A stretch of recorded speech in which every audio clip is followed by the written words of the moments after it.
Бүгүн 16 август күнү Ош шаарында мамлекеттик салык кызматы Ош шаардык ички иштер башкармалыгынын алдындагы кайгылуу кызматынын кызматкерлери менен биргеликте салык төлөбөгөн унаа ээлерин аныктоо боюнча рейдтик иш-чараларды өткөрдү.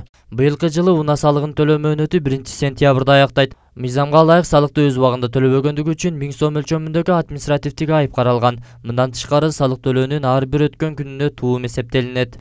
Салык кызматы унаа салыгын төлөбөгөн авто ээлерин туумдун эсептелишин болтурбоо үчүн азыр төлөөгө чакырат. Белгилей кетсек, рейдтер салык төлөбөгөндөрдү жазалоо максатында гана эмес, калк арасында түшүндүрүү иштерин жүргүзүү үчүн да өткөрүлүүдө.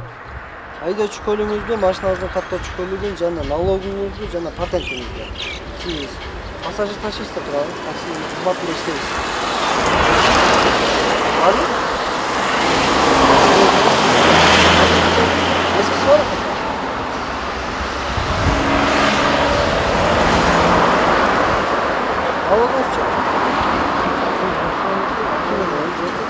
Салык кызматынын кызматкерлери менен биргеликте жылдык салыкты такси кызматынын көрсөткөн айдоочуларга патентин текшерип рейдтик иш-чарасы. Патент алып отуруп паспорт неме жазып берген мага. Патентиңиз барбы? Жок, жазып берген. Мен барам да, мен жаздыргам. Келиңизчи. Өтөдө жаздыргам да, шуну алышым керек деп. Паспортун таппай атам да. 1080 августта сизге козголду экен. Барып алам да, барып алышым керек деп. Дагы канча күн керек? Азыр барам азыр. Ооба. Бизге ишканага өтүп, сизге маалымат кагазы. Күндө калбай ишканага өтүпсүз. Патент алсам да болдумбу? Патент алып, мына маалыматтын негизинде сиз 1-сентябрга чейин транспорт салыгын да төлөйсүз. Жылына бир жолу төлөүчү нерсеничи? Төлөп коюңуз, алынбайбы сиз патентти алып иштеген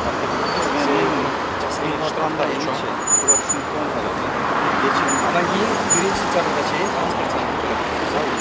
Баштардын налоги үйдө да, ол обязательно жанына керек келет. Сиз жаныңыз калып жүрсүңүз. Сиздер чогуу жүргөндө мен постоянно сатпайм да. Квитанцияны сөзсүз жаныңыз калып жүрсүңүз.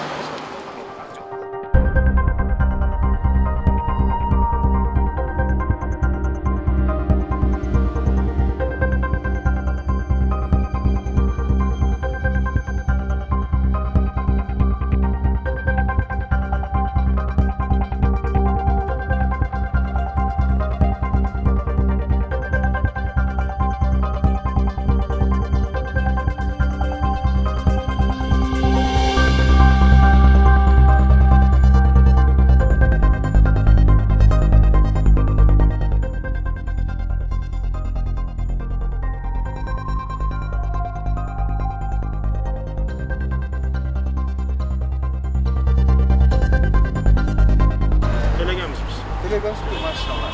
Жылда автотранспорт салыгы 1-сентябрга чейин туугандарыңызга, досторуңузга дагы бул маалыматты жеткизип барыңыз. Так мен төлөгөнмүн.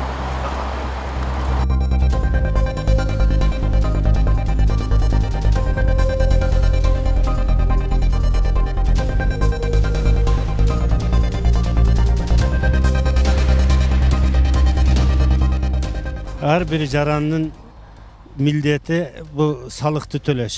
Мына бүгүн Ош шаардык салык кызматынын жигиттери келип ушундай түшүндүрүү иштерин алып баратат. Жарандар, бардыгыңызда салыгыңарды өз убагында төлөөгө аракет кылгыла. Бул силердин келечегиңер, силердин ден соолугуңар, силердин пенсияңар бүт бардыгы ушул салыктын аркасынан болот. Транспорт салыгын бул кезге чейин өз убагында эле төлөп жүргөнсүзбү? Ооба, дайым эле төлөнөт.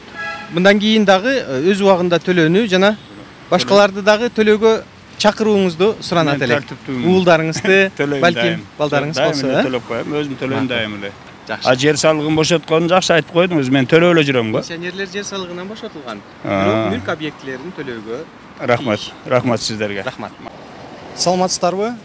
Мамлекеттик салык кызматынын Ош шаары боюнча башкармалыгы эскертет. 1-сентябрга чейин автотранспорт каражатыны үчүн салык төлөө керек. 2-сентябрга чейин мүлк салыгын, бул батир, жер үй жана жерге болгон салыктар төлөнүшү зарыл. Бүгүнкү күндө кайгылуу кызматы менен биргеликте шаардын автотранспорттары көп жайгашкан, көп жүргөн жерлерде рейд иштери жүрүүдө жана ушундай түшүндүрүү кагаздарын таратуу менен эртеңки келе жаткан салыктын мөөнөттөрү бүтүүсү боюнча биз маалымат элге жеткизип жүрөбүз.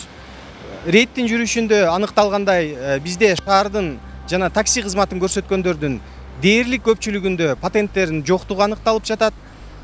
Бул иш-чаралардын улантуусунда ошол аларды башкарган компанияларга эми текшерүү иштерин биз дыкат жүргүзөбүз жана ошол такси кызматын жүргүзгөндөрдүн баарындагы патент алуу менен салыктык жоопкерчиликтерин өз убагында аткарып ишмердүүлүгүн жүргүзүүгө чакырат элем.